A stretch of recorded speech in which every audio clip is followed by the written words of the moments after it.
Joseph Joy Adama. My name is Joseph Joy Adama. Can you just tell us what brought you down here? I was arrested in Lagos State, first of all, for stealing from a man,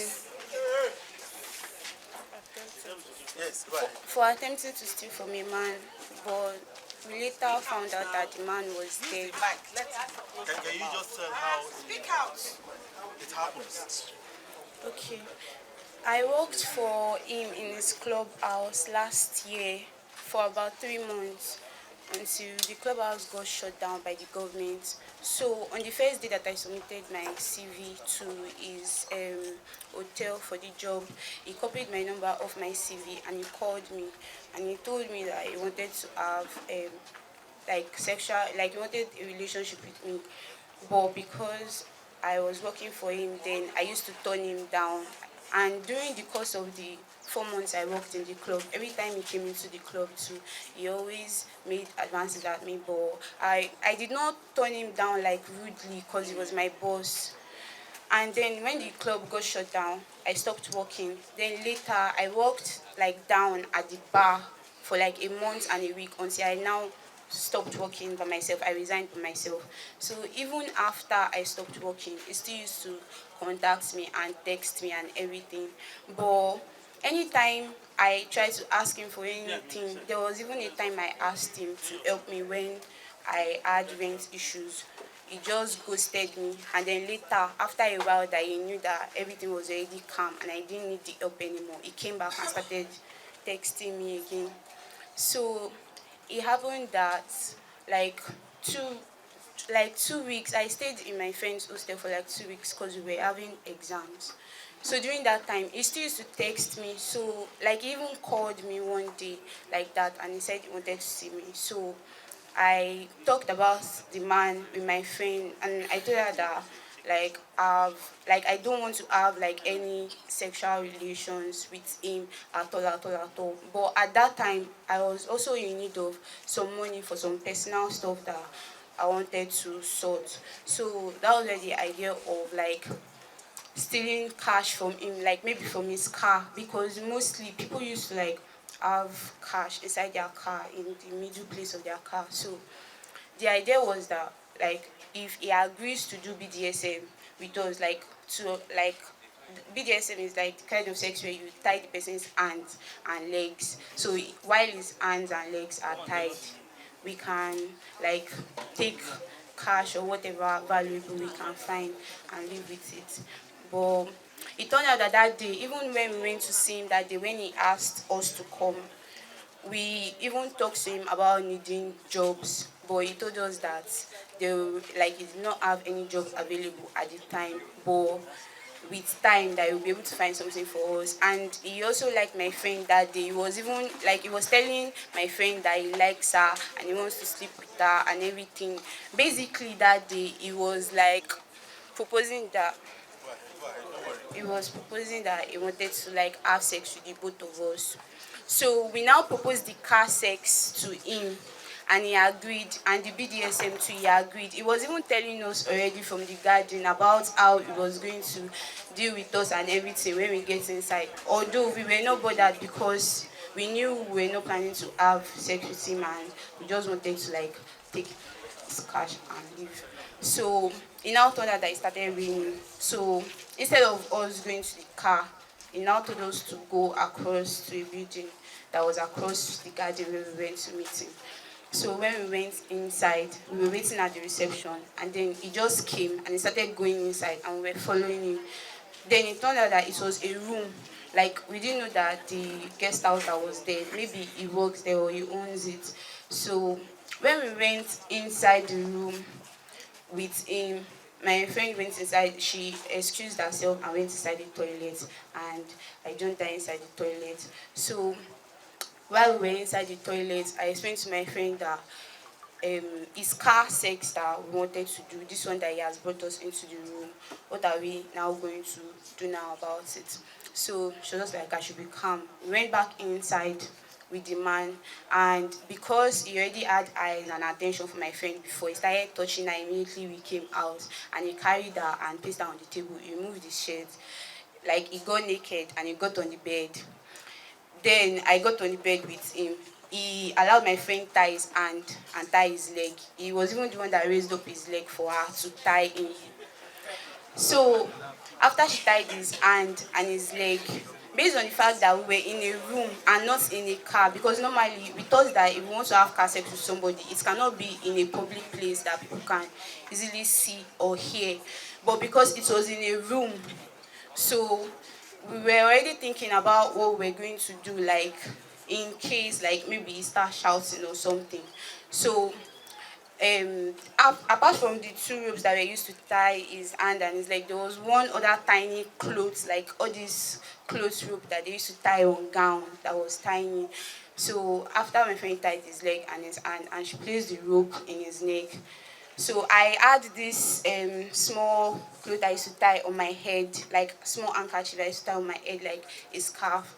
So like after, because my friend already tied his leg and his hand, so my own turn was to like try to put the handkerchief in his mouth so that that small rope I can use it to like close it, so that in case if he wants to shout, he won't be able to shout. But because I panicked and I freaked out, I when I put the clothes in his mouth, he removed it and he told me that he did not want it. Then me too, I now took the clothes and I put it in my mouth and I told him that it's cause we don't want him to moan too loud, that's why. But he refused. So during after that time that he refused to put the clothes in his mouth, I just like left him because I also panicked. That was why I could not tie the clothes in his mouth. So during the course of me being on the bed and just caressing him and everything, my friend went to the bag. We already had this thing before. We already had retinol in our bag that we were supposed to like give to him so that he will sleep like after, so in case, so that we'll be able to leave. So my friend poured it in her hand, and when she tried to pour it into his mouth, he turned his face away and it didn't enter his mouth. He said he didn't need it to lighten up his mood. So I think at that time she was now getting impatient because it was raining before. And as the rain stopped, everywhere became quiet and like we were running out of time. So that was when she took the phone and she was placing it in front of his face. I was even surprised because before she even picked up the phone, with everything that was going on, it was not suspicious. It did not, like, it was just like willingly doing everything. So I was also like surprised that how come he did not even like think about anything, like he allowed us tie his hand and his leg so easily like that. So when my friend put the phone in his face, he thought we wanted to video him.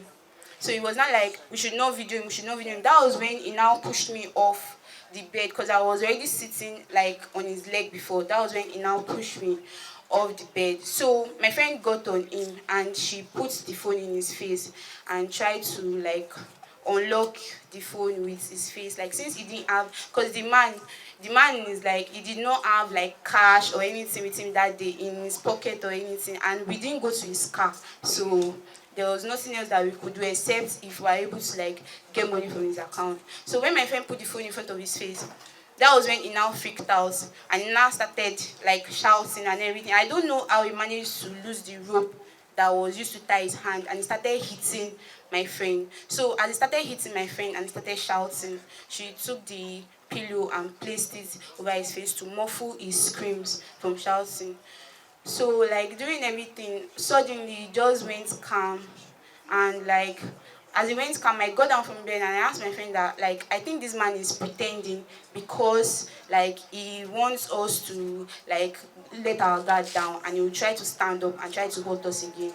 So I kept telling my friend that I think he's pretending to be asleep, that he's pretending to be asleep. So my friend went to the door and she turned the key of the door, pretending like as if we were leaving. And she said he opened one of his eyes. So when she said that, we now went to him and we're now begging him that, okay, please, can you wake up? We are not doing anything to you. Just wake up. We want to go. Because we felt he was pretending, but he didn't answer. So that was when I now went outside to the reception, because before we entered inside with him, he gave us alcohol to drink, even though he didn't take any.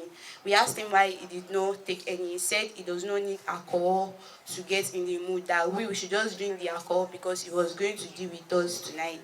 like sexual talk and everything. He even touched my friend's breast while we were in the garden there, outside in the open space there. At the end of the day, you discovered that he's dead.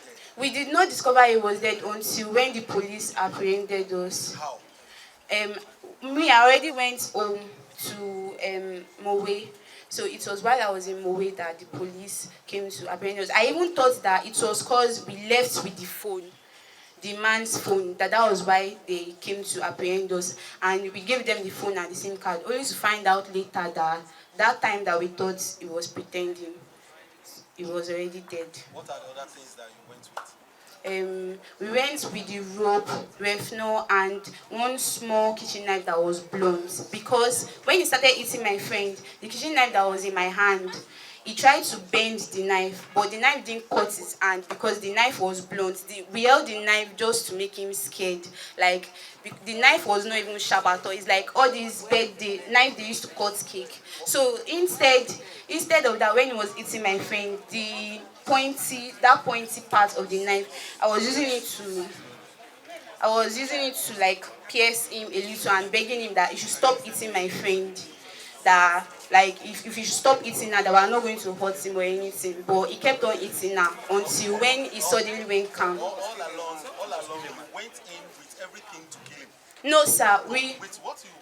No, sir. The kitchen knife in question, even when he held it onto his hand, that he tried to break it and bend it from my hand, it didn't cut him. It didn't cut me too. It was totally blunt, and that was why we took it. Are you happy with what has happened? No, sir.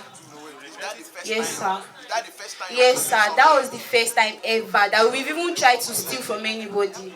I was caught with Indian hemp. Indian hemp. What are you doing with Indian hemp? I sell it. You sell it Yes, sir. to people, Yes, sir. and you take as well. No, sir. For how long have you been in this business? I just started, sir. When? This is the second time. The first one I made was in July. The first one July, Yes, sir. and the second one in September. Yes, sir. Okay. Do you know those you sell to? Sir? Do you know those you sell these items to? They are students, sir. They are students. Yes, sir. Okay. You sell per wrap or per bag or per load or per what? How do you sell to them? Perhaps, sir. Per wraps. Yes, sir. So this wrap now in your vehicle, how many people can it serve? Plenty people, sir. Plenty people. Okay. So what's your message to Nigerians, young ones like you, that now that you have been caught? What is your message? I'm sorry. Please don't let Nigerian youth not do it. He's sorry and he's telling Nigerian youths not to smoke weed again and not to trade with weed.